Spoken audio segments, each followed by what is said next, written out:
같은 날 같은 시에 태어난 쌍둥이 형제.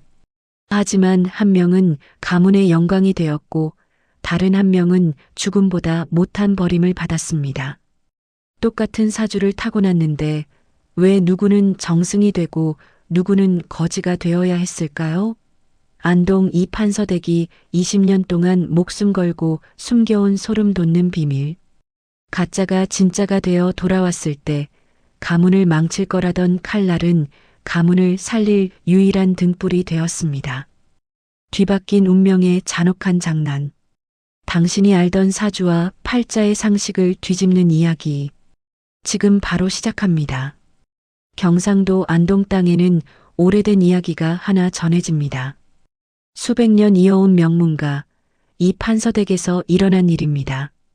그 시절 안동에서 이판서댁을 모르는 사람은 없었습니다. 대대로 조정에 벼슬아치를 배출한 뼈대 있는 가문이었습니다. 담장 하나만 봐도 그 위세를 알 수 있었습니다. 높고도 두터운 돌담이 집을 두르고 있었는데 마치 세상과 자신들을 일부러 가르려는 것처럼 보였습니다. 마을 입구에는 평생 집신을 삼으며 살아온 노인이 한 명 있었습니다.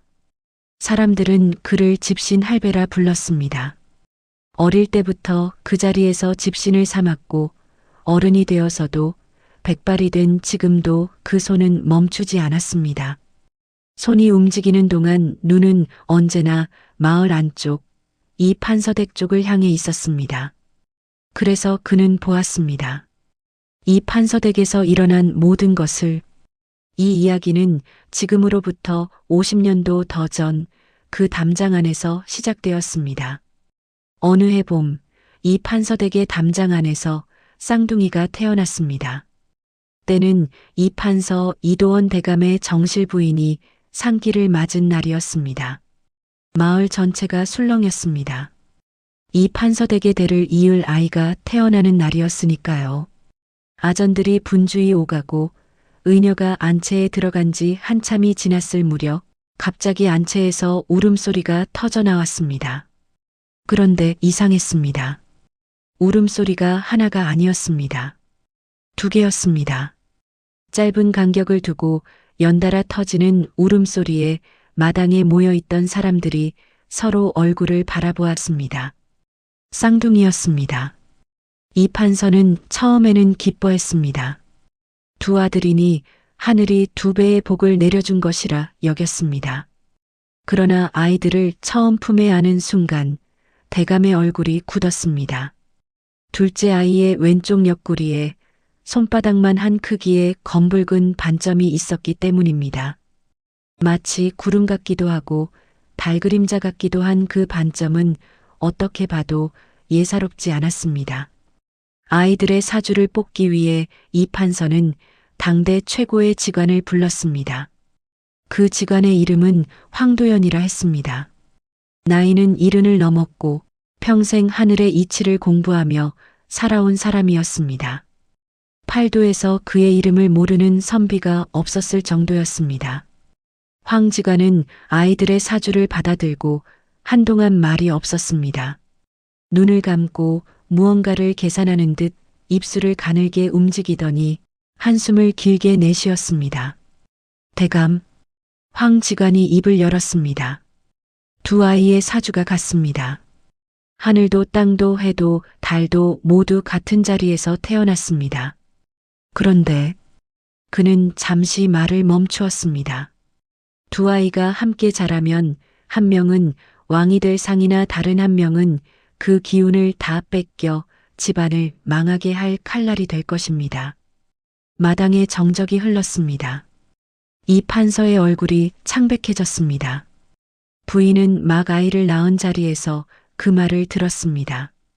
부인은 그 말을 듣는 순간 아무 말도 하지 못했습니다. 그저 아이 둘을 꼭 껴안고 눈을 감았습니다.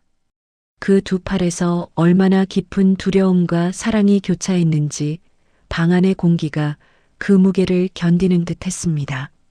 황 직관은 말을 이었습니다. 첫째는 해의 기운을 타고났고 둘째는 달의 기운을 타고났습니다. 해는 세상을 밝히지만 달은 그 빛을 받아 빛날 수도 있고 반대로 해를 가려버릴 수도 있습니다. 그 왼쪽 옆구리의 반점이 문제입니다. 그것은 보통 반점이 아닙니다. 저 아이는 태어날 때부터 이미 무언가를 지니고 왔습니다.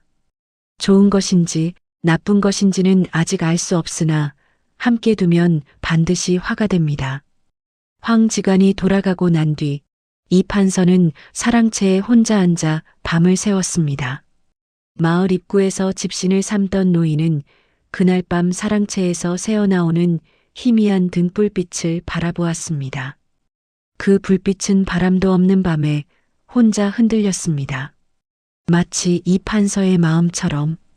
이 판서의 머릿속에서는 밤새 두 가지 목소리가 싸웠을 것입니다. 아비의 마음과 가주의 마음이, 그리고 새벽이 오기 전 가주의 마음이 이겼습니다. 사흘 뒤의 일이었습니다. 이른 새벽, 아직 마을이 잠들어 있을 때 이 판서댁 뒷문으로 하인 두 명이 몰래 나왔습니다. 한 명은 작은 보자기 묶음을 안고 있었습니다. 보자기 안에서 칭얼거리는 소리가 났습니다. 아이였습니다.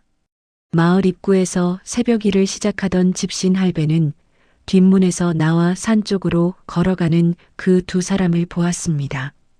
그것이 둘째 아이 훗날 달이라 불리게 될 아이와의 마을 사람들 첫 번째이자 마지막 만남이었습니다. 적어도 그로부터 한참이 지나기 전까지는 말입니다. 이틀 뒤 이 판서댁에서는 소문이 돌았습니다.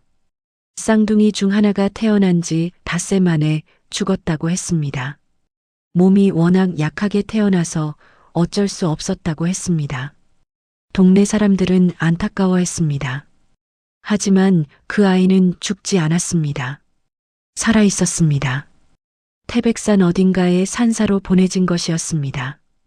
이 판서는 아이를 버린 것이 아니라고 스스로를 위로했습니다. 사찰에서 밥을 먹고 자라게 했으니 죽게 한 것은 아니라고 생각했습니다. 가문을 지키기 위한 선택이었다고 믿었습니다.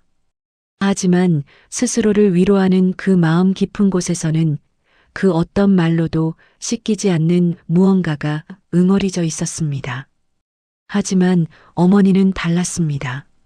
부인은 그날 이후 몸져 누웠고 결국 둘째 아이를 산사로 보낸 지 석 달 만에 세상을 떠났습니다. 공식적인 사인은 산후조리 실패였습니다. 그러나 그 어머니는 몸이 아니라 마음이 먼저 꺼진 것이었습니다. 자식을 잃은 어미의 마음이 그 어떤 약으로도 살아날 수 없었던 것입니다. 그렇게 한 배에서 태어난 두 아이의 운명은 갈라졌습니다. 하나는 안동 최고의 명문가에서 가문의 해로 자랐고 다른 하나는 이름도 없이 태백산 어딘가에서 달처럼 홀로 어둠 속을 떠돌았습니다. 세월이 흘렀습니다. 첫째의 이름은 이위라 하였습니다. 빛날 휘자를 썼습니다. 이름처럼 그는 밝고 화려하게 자랐습니다. 어릴 때부터 글 읽는 소리가 담장 밖까지 들렸고 10살에 이미 사서삼경을 외웠다 했습니다. 16세는 향시에서 장원을 했고 23세는 과거 대과에서도 장원급제를 했습니다. 안동 땅에서 아니 경상도 전체에서 이휘의 이름을 모르는 사람이 없었습니다. 그러나 사람은 밖에서 볼 때와 안에서 볼 때가 다릅니다. 이휘는 분명 영특했습니다. 그러나 그 영특함은 어딘가 날이 서 있었습니다. 자신보다 못하다고 생각하는 사람에게는 눈길도 주지 않았습니다.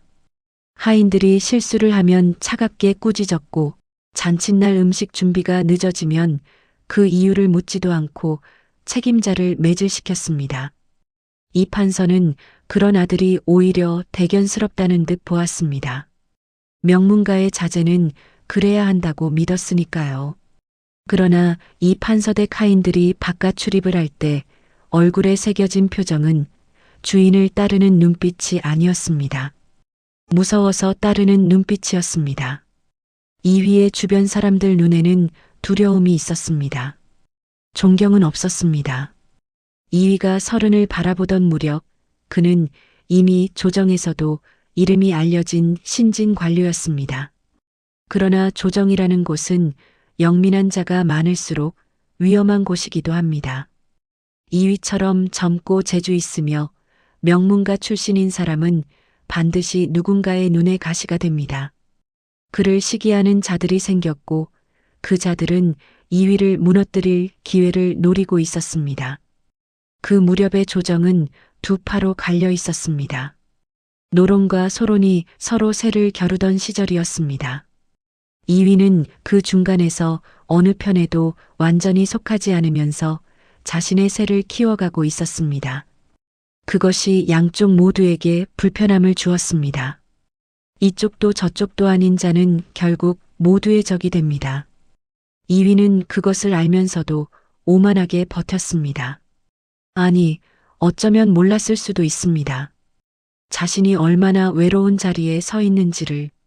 한편 그 시절 태백산 어딘가에서는 한 젊은이가 조용히 자라고 있었습니다. 그의 이름은 없었습니다. 산사에서 그를 부르는 이름은 그냥 삼이었습니다. 아무도 그의 내력을 몰랐습니다. 어린 시절 하인 2명이 데려다 놓고 간 아이, 몸에 묘한 반점이 있는 아이, 그것이 전부였습니다. 그러나 그 아이는 놀라운 아이였습니다. 산사의 노승은 그 아이를 처음 봤을 때부터 예사 아이가 아님을 알아보았습니다.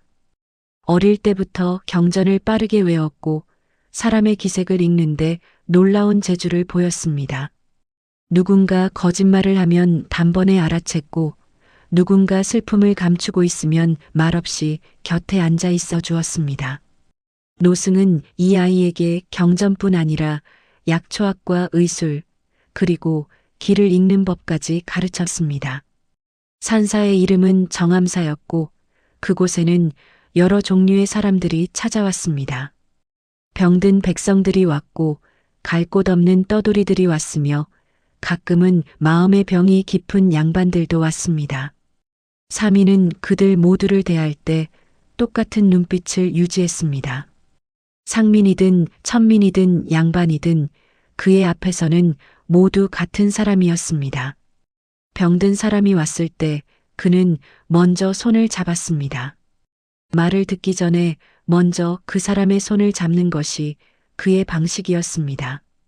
사람들은 그를 삼이라 불렀지만 시간이 지나자 그를 달 같은 사람이라 불렀습니다. 밤에 길 잃은 사람을 밝혀주는 달처럼 그가 있으면 마음이 놓인다는 뜻이었습니다.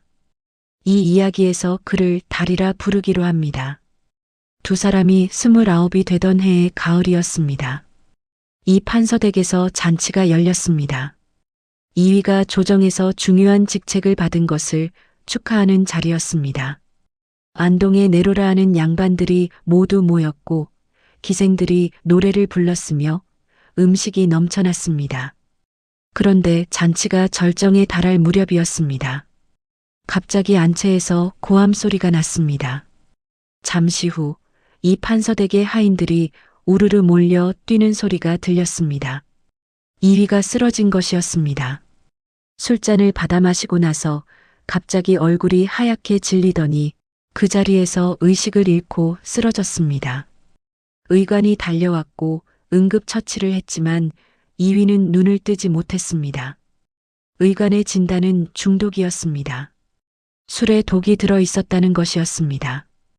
혼수 상태에 빠진 이위, 가문의 후계자가 독에 맞아 쓰러졌다는 소식은 빠르게 퍼졌습니다. 이 판서댁은 하룻밤 사이에 발칵 뒤집혔습니다. 조정의 정적들이 움직이기 시작했습니다. 이 판서는 연로한 몸으로 상황을 통제하려 했지만 가문의 기반이 흔들리기 시작했습니다. 며칠이 지나도 이위는 깨어나지 않았습니다. 이 판서는 밤마다 사랑채에 혼자 앉았습니다. 수십 년 전과 똑같이 그 외로운 등불이 담장 너머로 새어나왔습니다. 그리고 어느 날 밤 이 판서의 최측근 하인인 복남이가 뒷문으로 나왔습니다. 혼자였습니다. 빠른 걸음으로 산 쪽으로 향했습니다. 이 판서가 결단을 내린 것이었습니다. 20년 전 산사로 보낸 둘째 아들을 찾으러 가는 것이었습니다. 복남이가 정암사에 닿은 것은 사흘 후였습니다. 그는 주지 스님을 만나 이 판서의 말을 전했습니다. 그리고 3일을 찾았습니다. 달은 그때 약초를 다듬고 있었습니다.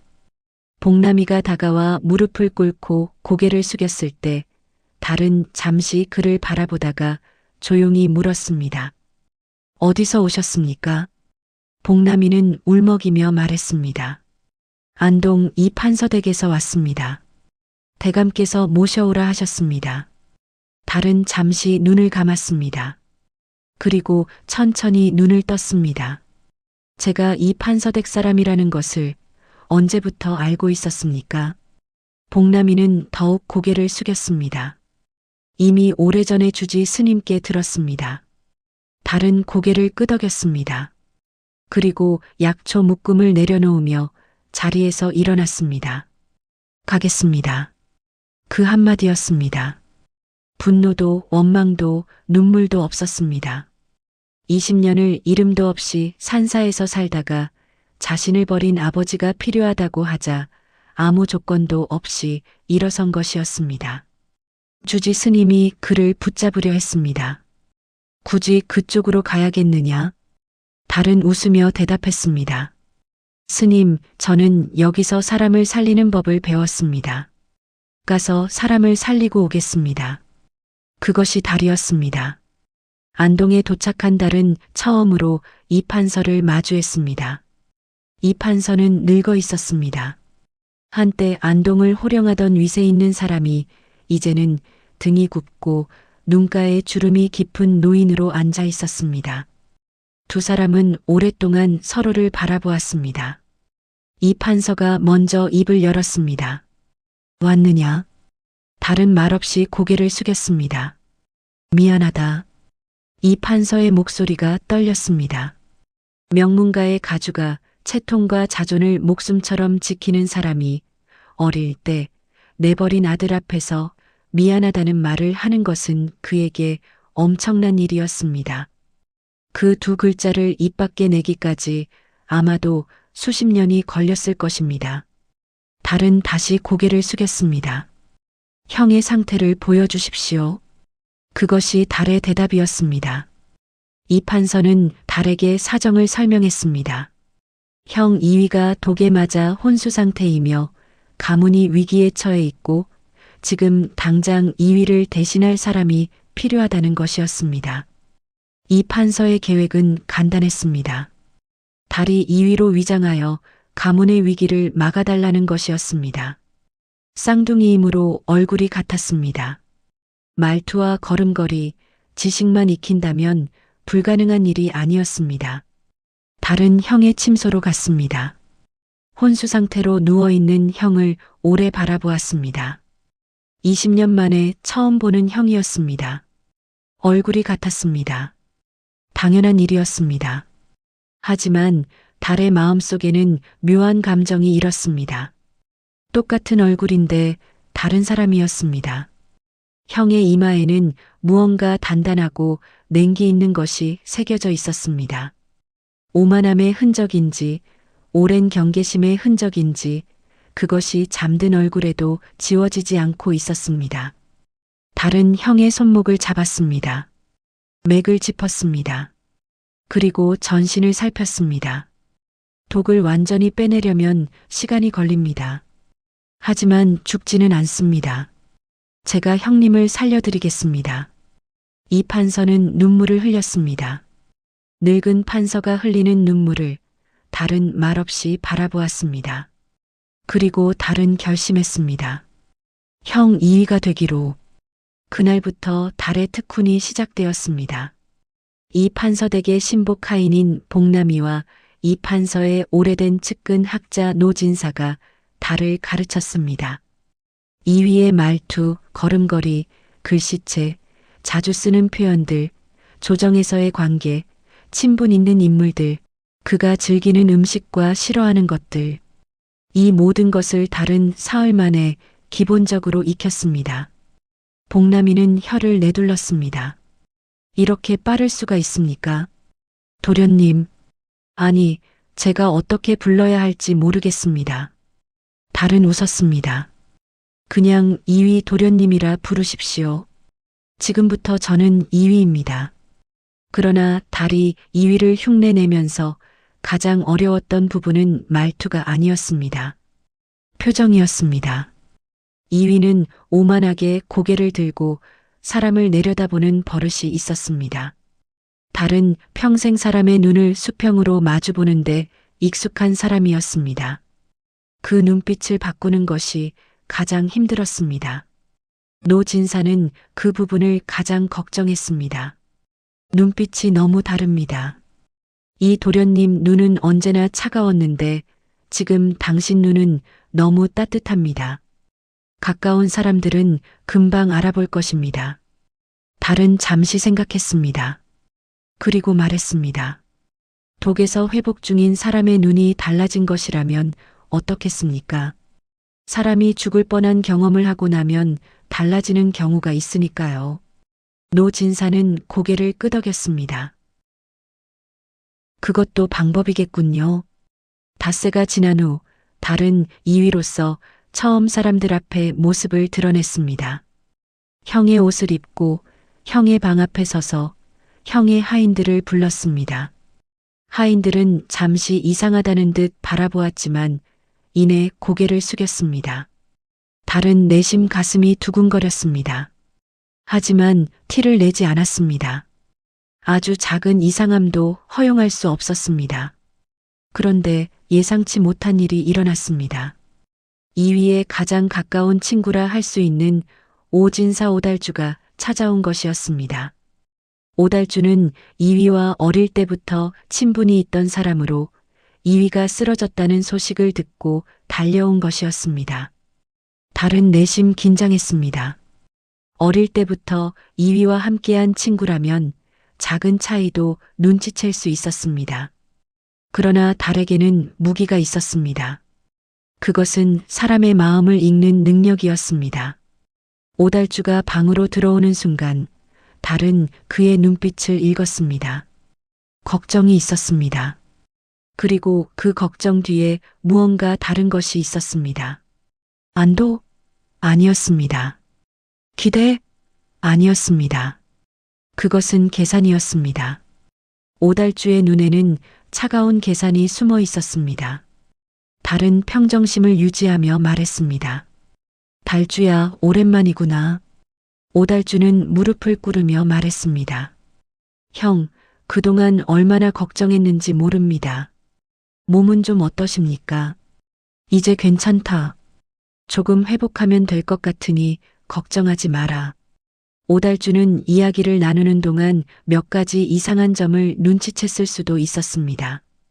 그러나 달이 말하는 방식이 묘하게 더 부드럽고 더 따뜻했기 때문에 오히려 이상함보다는 자연스러움을 느꼈습니다. 원래의 이위보다 지금의 이위가 더 대화하기 편했던 것입니다. 오달주가 돌아가고 나서 달은 혼자 생각에 잠겼습니다. 그 눈빛, 오달주의 눈빛에 있던 계산, 그것이 무엇인지 달은 알아야 했습니다. 형을 독살하려 했던 배우를 찾아야 한다는 생각이 더 강해졌습니다. 달은 이위로서의 생활을 시작하면서 동시에 형을 독살하려 한 배우를 찾기 시작했습니다. 그는 조용한 방법을 썼습니다. 직접 추궁하지 않았습니다. 그저 보았습니다. 사람들을 보고 들었습니다. 사람들의 말을 들었습니다. 그리고 기다렸습니다. 사람은 언제나 말 속에 진실을 숨겨두기 때문에 충분히 기다리면 반드시 어딘가에서 새어나온다는 것을 달은 알고 있었습니다. 이 판서댁 안에는 여러 사람이 있었습니다. 계모 박씨, 계모의 친정 오빠인 박참봉, 이위의 먼 친척벌 되는 이진사, 그리고 오래된 노비들과 새로 들어온 하인들. 달은 이들 각각을 관찰했습니다. 계모 박씨는 의외로 깨끗했습니다. 달이 처음 이위로서 그를 만났을 때 박씨는 진심으로 안도하는 눈빛이었습니다. 이 여자는 다른 속셈이 없었습니다. 이 판서댁의 안주인으로서 가문이 평안하기를 바랄 뿐이었습니다. 박찬봉은 좀 달랐습니다. 그의 눈에는 욕심이 있었습니다. 하지만 그 욕심은 이위를 직접 해치는 방향이 아니라 이위의 혼인 문제나 재산 분배에 관여하려는 종류의 욕심이었습니다. 그것은 독을 탈 동기가 되기에는 약했습니다. 그렇다면 이 진사는 이 판서의 반계 친척으로 이 판서댁에 남자 후계자가 없어지면 자신이 가문의 재산과 권리를 이어받을 수 있는 위치에 있었습니다. 달은 이 진사를 주의 깊게 살폈습니다. 이 진사는 이위가 쓰러진 뒤 이 판서댁을 드나들기 시작했는데 그 방문의 빈도와 방식이 자연스럽지 않았습니다. 그러나 결정적인 단서는 뜻밖의 곳에서 나왔습니다. 이 판서댁의 오래된 창고를 살피던 달은 창고 한쪽 구석에 쌓인 빈 항아리들 뒤에서 작은 보자기 하나를 발견했습니다. 보자기 안에는 두 가지가 있었습니다. 하나는 독약이 담겼던 것으로 보이는 작은 유리병이었고 다른 하나는 편지였습니다. 다른 편지를 읽었습니다. 그 내용은 짧았습니다. 일이 뜻대로 되었습니다. 오늘 밤 술에 넣었으니 내일 아침이면 모든 것이 끝날 것입니다. 약속하신 것을 잊지 마십시오. 서명은 없었습니다. 받는 사람도 없었습니다. 달은 그 편지를 오래 들여다보았습니다. 글씨체를 분석했습니다. 필체는 교육받은 사람의 것이었고 글씨에서 무언가 급박함이 느껴졌습니다. 그리고 편지를 접은 방식이 특이했습니다. 일반적인 방식과 다르게 왼쪽에서 오른쪽으로 접혀 있었습니다. 이것은 왼손잡이가 접었을 때 나타나는 방식이었습니다. 달의 머릿속에서 누군가의 모습이 떠올랐습니다. 왼손잡이, 이 판서댁 안에서 왼손을 쓰는 사람, 복남이었습니다. 달은 충격을 받았습니다.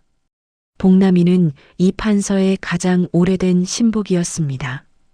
달 자신을 산사에서 데려온 사람도 복남이었고 달을 이 판서에게 안내한 사람도 복남이었습니다. 그 복남이가 달은 섣불리 행동하지 않았습니다. 확인이 필요했습니다. 며칠을 더 관찰했습니다.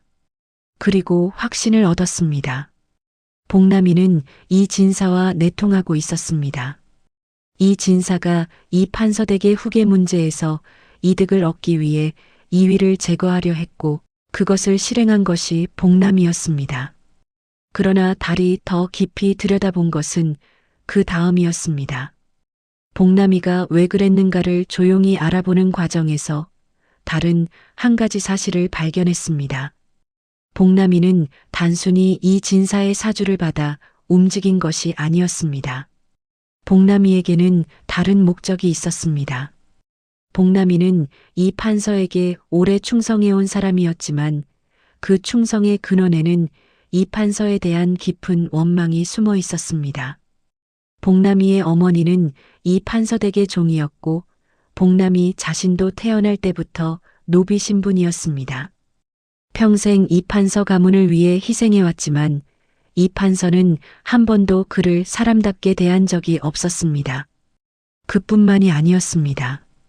20년 전 달을 산사로 데려갔던 그 밤의 기억이 복남이 안에 씻을 수 없는 죄책감으로 남아 있었습니다. 그 죄책감이 세월이 지나면서 분노로 변했습니다. 자신에게 더러운 일을 시키면서 아무것도 돌려주지 않는 이 판서 가문에 대한 분노, 그 분노가 이 진사의 제안을 받아들이게 만든 것이었습니다. 달은 이 모든 것을 혼자 알게 된 뒤 오래 앉아 생각했습니다. 그리고 결단을 내렸습니다. 이 사실을 이 판서에게 알리기 전에 먼저 복남이를 만나기로. 어느 밤 달은 복남이를 조용히 불렀습니다. 등불 하나만 켜진 방에 두 사람이 앉았습니다. 복남이는 긴장한 기색이 역력했습니다. 달이 먼저 말을 꺼냈습니다. 알고 있습니다. 복남이의 얼굴이 하얗게 변했습니다. 달은 계속 말했습니다. 창고에서 편지를 발견했습니다. 필체도 접는 방식도 알아보았습니다. 이 진사와 내통했다는 것도 압니다. 복남이는 무릎을 꿇으려 했습니다. 달이 손을 들어 멈추었습니다. 무릎 꿇지 마십시오. 복남이는 멈추었습니다. 눈에 눈물이 고였습니다. 그런데 달이 낮은 목소리로 말을 이었습니다. 왜 그랬는지도 압니다. 그 말에 복남이는 고개를 들었습니다. 평생 이 집을 위해 살았는데 이 집은 당신을 사람으로 여긴 적이 없었던 것입니다. 그 분노가 이해됩니다. 복남이는 입술을 떨었습니다. 그렇다고 독살이 옳은 일은 아닙니다. 달은 단호하게 말했습니다. 당신이 한 일은 잘못된 것입니다. 그 사실은 변하지 않습니다. 복남이는 울었습니다. 죽여주십시오. 마땅히 죽어야 할 놈입니다. 달은 한동안 침묵했습니다. 그리고 말했습니다. 죽이지 않겠습니다. 복남이는 고개를 들었습니다. 대신 당신이 해야 할 일이 있습니다. 이 진사에게 다시 접촉하십시오. 그리고 제가 시키는 대로만 하십시오. 달의 계획이 시작되었습니다. 달은 복남이를 통해 이 진사에게 메시지를 전달했습니다. 이위가 아직 살아있으며 비밀을 알고 있다는 것을 암시하는 내용이었습니다. 이 진사는 당황하여 다시 복남이를 만나려 했고 달은 그 자리에 직접 나타났습니다. 이 진사는 자신 앞에 서 있는 것이 이위인지 이위를 가장한 다른 누군가인지 알 수 없었습니다. 하지만 달의 눈빛은 모든 것을 알고 있는 사람의 눈빛이었습니다. 달은 침착하게 말했습니다. 이 진사, 나는 모든 것을 알고 있습니다. 당신이 복남이를 이용하여 나를 독살하려 했다는 것도 그 대가로 무엇을 약속했는지도 그리고 당신이 조정에서 어떤 무리와 손을 잡고 있는지도 모두 알고 있습니다. 이 진사는 얼굴이 창백해졌습니다. 이제 두 가지 선택이 있습니다. 하나는 내가 이 모든 것을 조정에 알리는 것이고 다른 하나는 당신이 스스로 발을 빼고 물러나는 것입니다. 선택하십시오. 이 진사는 한참 후에 입을 열었습니다. 물러나겠습니다. 이 진사는 실제로 조용히 물러났습니다. 안동을 떠났고 이후 다시는 이 판서댁 근처에 얼씬거리지 않았습니다. 그러나 달은 여기서 멈추지 않았습니다. 그 일을 처리한 뒤 달은 이 판서에게 찾아갔습니다. 그리고 복남이의 이야기를 했습니다. 그의 잘못도 그 잘못의 배경도 그리고 평생 노비로 이 집을 위해 희생해온 그의 삶도 모두 이야기했습니다. 이 판서는 오래 침묵했습니다. 복남이를 어떻게 하자는 것이냐? 달이 말했습니다. 죄는 죄입니다. 하지만 그 죄가 어디서 비롯되었는지도 생각해야 합니다. 복남이를 벌하되 그것으로 끝을 내주십시오.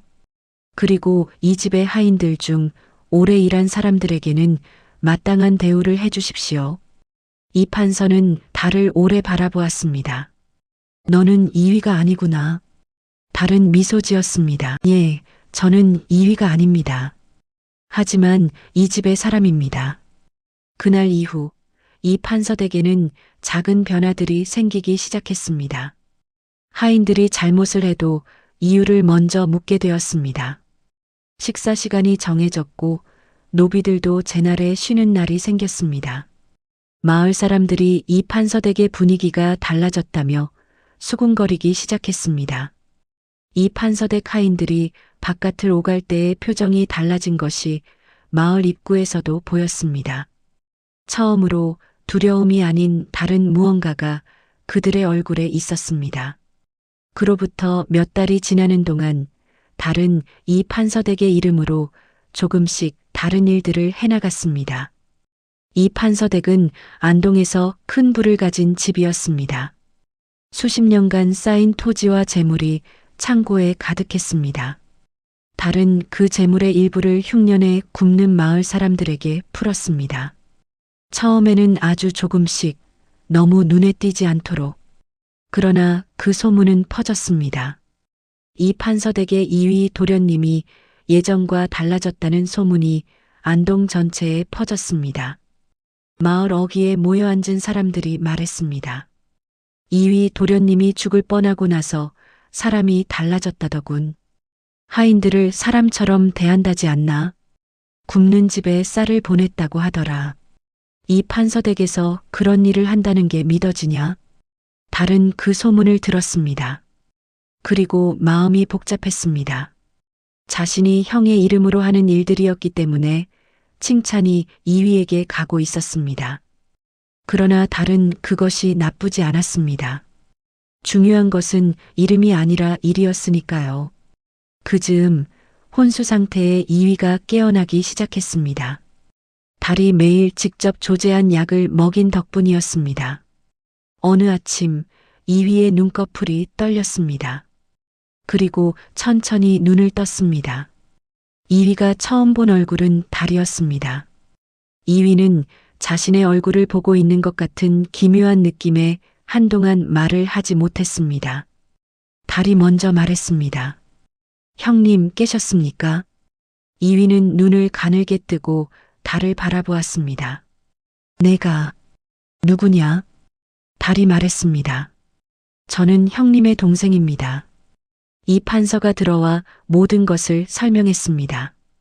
20년 전의 일도, 달을 산사로 보낸 일도, 그리고 쓰러진 형 대신 달이 이 판서댁을 이끌어온 몇 달의 일도. 이위는 그 모든 이야기를 듣는 동안 아무 말도 하지 않았습니다.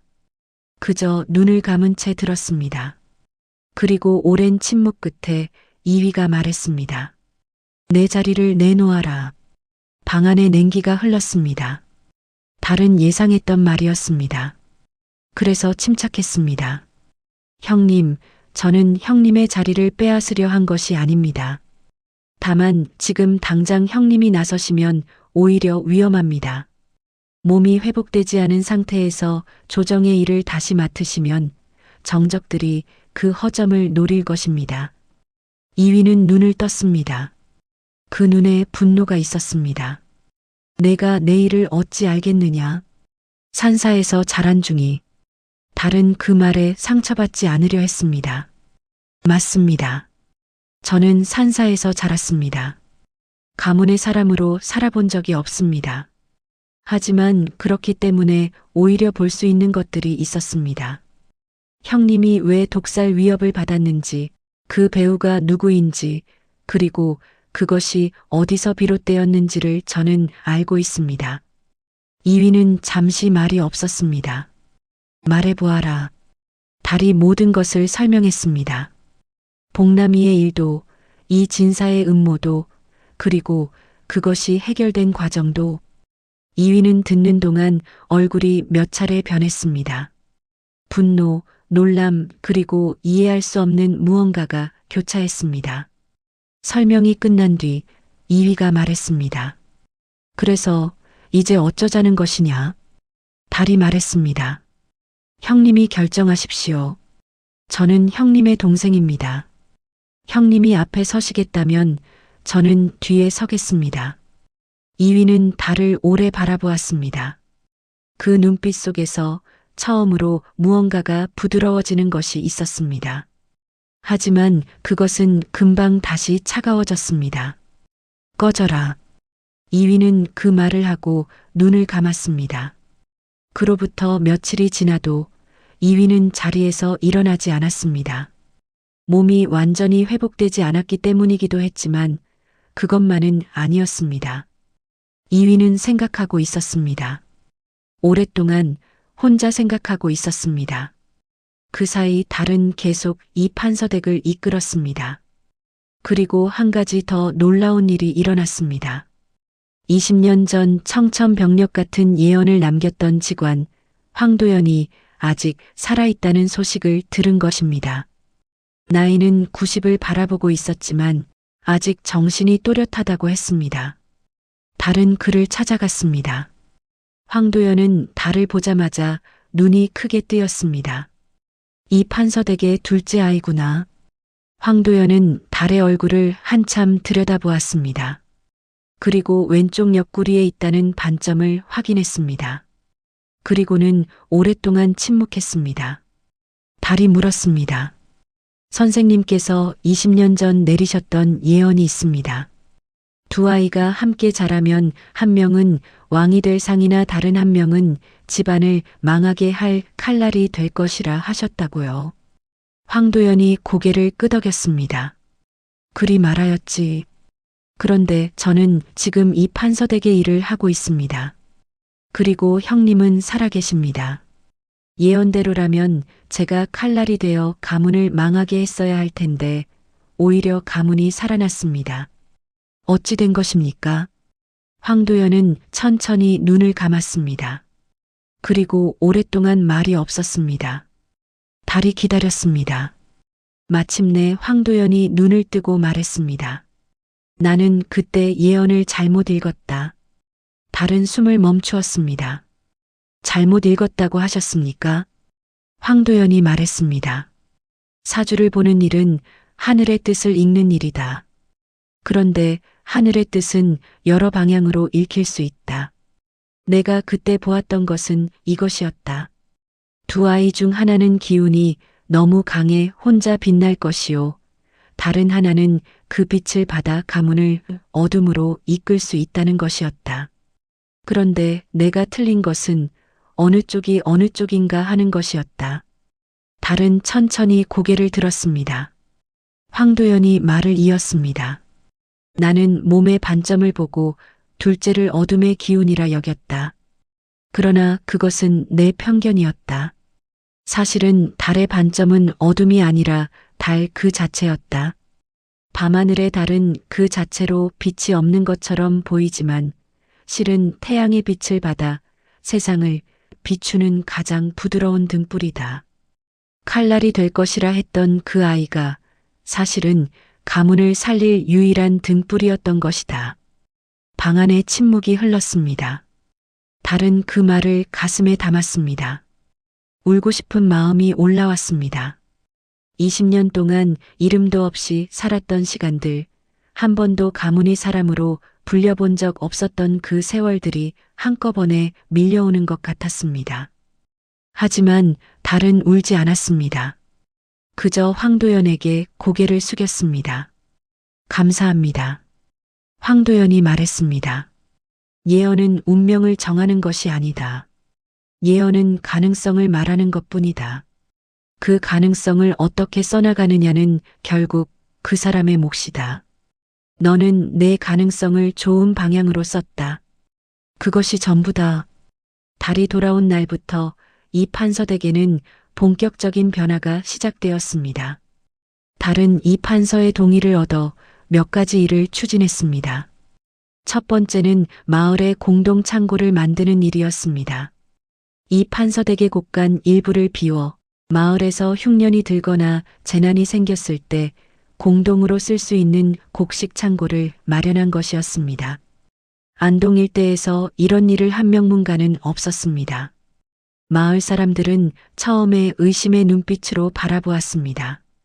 그러나 그해 겨울 실제로 심한 추위가 닥쳐먹을 것이 부족해지자 공동 창고에서 곡식이 나오는 것을 보고 사람들은 비로소 마음을 열었습니다. 두 번째는 노비 해방이었습니다. 이것은 훨씬 큰 파장을 일으켰습니다. 올해 이 판서댁에서 일하고 나이가 든 노비들에게 하나씩 속량을 허락한 것이었습니다.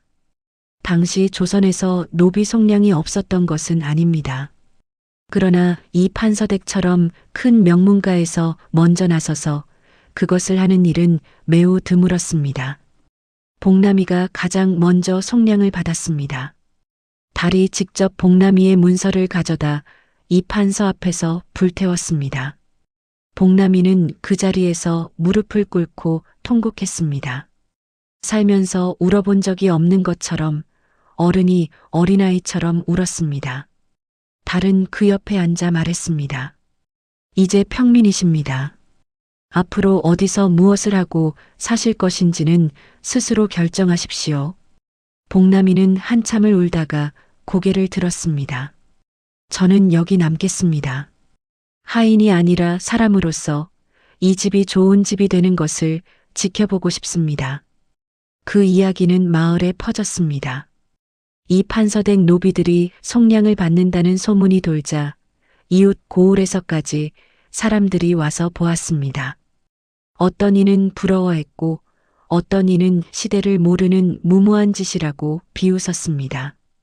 그러나 달은 신경 쓰지 않았습니다. 세 번째는 마을 서당을 여는 일이었습니다. 이 판서댁의 곳간 하나를 서당으로 만들었습니다. 그를 모르는 상민의 자녀들도 다닐 수 있는 서당이었습니다. 처음에는 아이들이 오지 않았습니다. 부모들이 데려오기를 꺼렸습니다. 달은 직접 마을을 돌아다니며 말했습니다. 아이들이 글을 배우면 좋은 일이 생깁니다. 그것이 전부입니다. 결국 몇 명의 아이들이 왔습니다. 그 아이들이 글을 배우기 시작했습니다. 그리고 그 아이들의 얼굴에서 빛이 나는 것을 본 부모들이 차차 더 많은 아이들을 보내기 시작했습니다. 이 모든 것을 병상에서 지켜보던 이위의 마음속에서 무언가가 조금씩 바뀌고 있었습니다. 이위는 달이 하는 일들을 처음에는 비웃었습니다. 명문가가 저런 일이나 하고 있어야 하냐고 했습니다. 그러나 마을 사람들의 변화를 보면서 이 판서댁을 지나다니는 사람들의 표정을 보면서 이위는 조금씩 변해가고 있었습니다. 어느 날 이위가 몸을 일으켜 방 밖으로 나왔습니다. 서당에서 아이들이 책을 읽는 소리가 들려오고 있었습니다. 어눌하고 더듬더듬한 소리였지만 그 소리에는 무언가가 있었습니다. 이위는 오래 서서 그 소리를 들었습니다. 이위가 자리에서 완전히 일어난 것은 달이 이 판서댁을 이끈 지 6달이 지났을 무렵이었습니다. 이위는 처음 며칠 동안은 달과 말을 거의 하지 않았습니다. 그러나 하루는 저녁 무렵 달이 혼자 앉아 약초를 정리하고 있을 때 이위가 조용히 옆에 와 앉았습니다. 두 사람은 한동안 말이 없었습니다. 이위가 먼저 입을 열었습니다. 내가 한 일들을 들었다. 달은 약초를 정리하는 손을 멈추지 않았습니다. 말씀하십시오. 마을 사람들이 나를, 아니, 너를 좋아하더라. 달이 잠시 멈추었습니다. 제가 형님의 이름으로 한 일이니 형님이 좋아한다는 것이 맞습니다. 이위는 쓴웃음을 지었습니다. 그 말이 참 교묘하구나. 달이 고개를 들어 형을 바라보았습니다. 이위는 잠시 망설이다가 말했습니다. 나는 지금까지 잘 모르고 살았던 것 같다. 달이 조용히 듣고 있었습니다. 장원급제를 하고 조정에 나가고 권세를 쌓는 것이 내가 할 일이라고 생각했다. 그것이 가문을 빛내는 것이라고 생각했다. 하지만 지금 보니 가문을 빛내는 것은 그게 아니었던 것 같다. 달이 말했습니다. 형님은 여전히 뛰어난 분이십니다. 장원급제의 실력과 저의 것을 합하면 형님의 이름은 더욱 빛날 것입니다. 이위는 달을 보았습니다. 너는 왜 나에게 화를 내지 않느냐? 달이 잠시 생각했습니다. 형님을 원망했던 적이 없지 않습니다. 이름도 없이 가족도 없이 자랐으니까요. 하지만 어느 순간 이런 생각이 들었습니다. 제가 산사에서 배운 모든 것이 결국 지금 이 순간을 위한 것이었다면 어떨까 하고요. 아버지의 결정이 잘못된 것이었다 해도 그 덕분에 저는 사람을 살리는 법을 배웠습니다. 이위는 오래 그 말을 들었습니다. 그리고 말했습니다. 나는 산사로 가겠다. 달이 고개를 들었습니다. 이위가 말을 이었습니다. 나는 가문의 이름으로 너무 오래 살았다. 무엇이 옳은지보다 무엇이 가문에 유리한지를 먼저 생각했다. 그 오만함이 독살 위협을 불러들였고 내 주변 사람들을 두렵게 만들었다. 나는 잠시 내려놓아야 할 것 같다. 달이 물었습니다. 언제까지 계시겠습니까? 모르겠다. 준비가 될 때까지. 이위는 자리에서 일어났습니다. 방 밖으로 나가려다 멈추어 뒤를 돌아보았습니다. 이 집을 잘 부탁한다.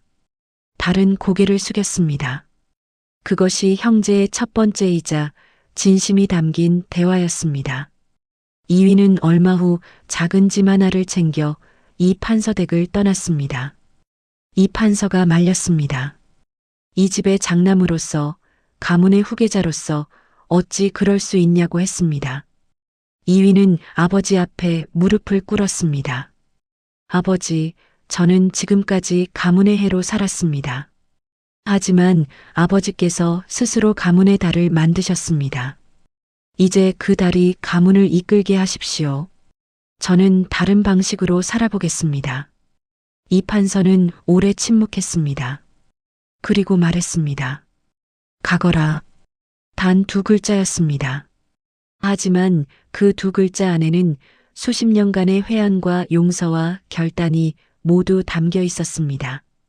이위가 떠나는 날, 달은 마당에 서서 그를 배웅했습니다. 이위는 달 앞에 서서 잠시 그의 얼굴을 보았습니다. 자신과 똑같이 생긴 얼굴, 그러나 전혀 다른 눈빛을 가진 사람. 이위가 말했습니다. 잘 살아라. 달이 말했습니다. 형님도 잘 지내십시오. 두 사람은 더 이상 말이 없었습니다. 이위는 돌아서서 걸어갔습니다. 달은 그 뒷모습이 시야에서 사라질 때까지 지켜보았습니다. 그날 이후 이 판서댁은 달이 이끌었습니다. 그러나 달은 처음부터 자신의 이름을 내세우지 않았습니다. 공식적으로는 이 판서의 아들로 호적에 올랐습니다. 이름은 이명이라 하였습니다. 밝을 명자를 썼습니다. 이 판서가 직접 지어준 이름이었습니다. 이 판서는 이명이라는 이름을 지어주면서 이렇게 말했습니다. 너는 평생 밝지 못했다. 이제는 밝게 살아라. 이명은, 달은 그 이름을 받으며 고개를 깊이 숙였습니다. 세월이 흘렀습니다. 안동 이 판서댁은 변해갔습니다. 이명이 가주가 된 뒤로 이 집은 단순히 권세 있는 명문가가 아니라 마을의 어른집이 되었습니다. 어려운 일이 생기면 사람들이 이 집 문을 두드렸고 그 문은 대부분 열렸습니다. 서당에서 자란 아이들이 어른이 되었습니다. 그들 중 몇은 과거에 급제했고 몇은 의술을 배워 마을 의원이 되었습니다. 그들은 모두 이 판서댁이 자신들의 출발점이었다는 것을 잊지 않았습니다. 이명은 나이가 들수록 더 조용해졌습니다. 여전히 약초를 직접 다듬었고 아픈 사람이 오면 직접 진맥을 보았습니다. 이름 있는 사람이든 이름 없는 사람이든 똑같이 산사에서 배운 그 방식을 한 번도 바꾸지 않았습니다. 한편 산사로 떠났던 이위는 5년이 지난 후에 소식을 보내왔습니다. 편지 한 통이었습니다. 잘 있다. 이곳에서 나는 많은 것을 배우고 있다. 이제서야 조금 알 것 같다. 빨리 알았더라면 더 좋았을 것을. 그러나 때가 있는 법이니 어쩌겠냐. 너는 잘하고 있을 것이다. 언젠가 돌아가고 싶어지면 가도 되겠냐. 이명은 그 편지를 받아 오래 들고 있었습니다. 그리고 답장을 썼습니다. 형님, 이 집은 언제나 형님의 집입니다. 언제든 오십시오. 이위가 안동에 돌아온 것은 그로부터 또 3년이 지난 후였습니다. 돌아온 이위는 예전의 그가 아니었습니다. 눈빛이 달라져 있었습니다. 여전히 총명하고 단단한 눈빛이었지만 이제 그 단단함 안에 부드러움이 섞여 있었습니다. 두 형제는 마주 앉아 처음으로 오래 이야기를 나누었습니다. 밤이 새도록 이야기를 나누었습니다. 이후 이위는 이 판서댁에 머무르며 이명을 도왔습니다. 이위의 조정 경험과 문장 실력이 이명의 사람을 보는 눈과 의술 능력과 결합되었습니다.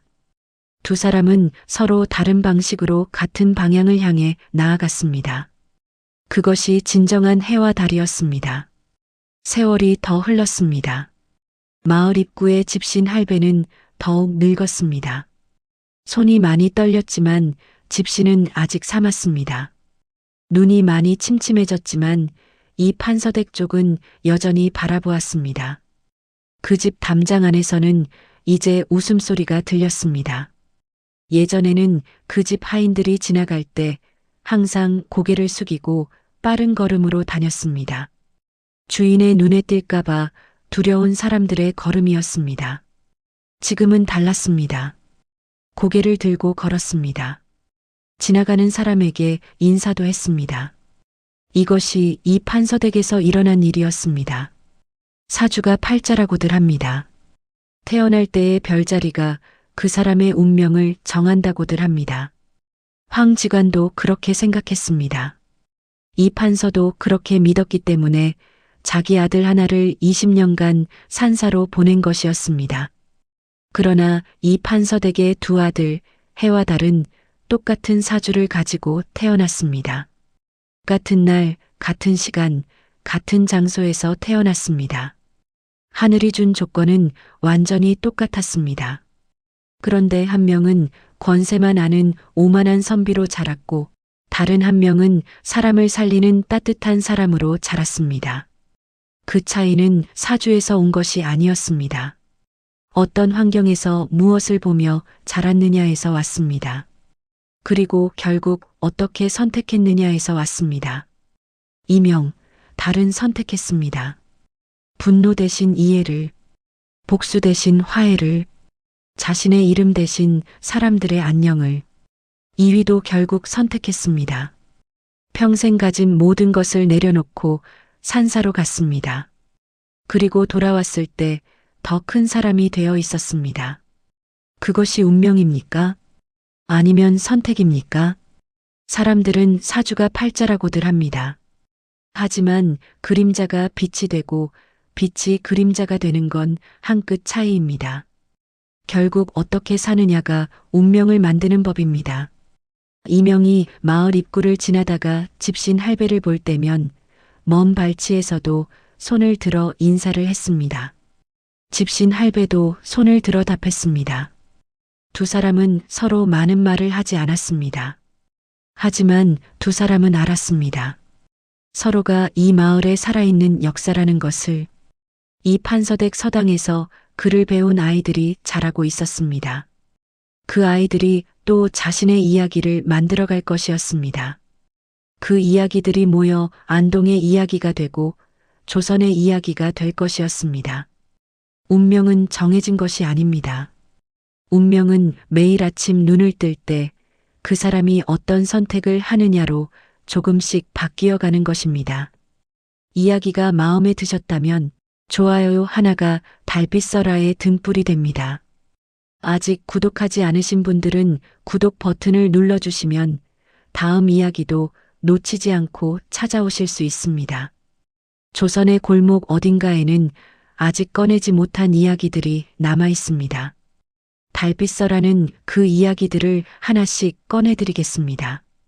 다음 이야기에서 다시 만나겠습니다.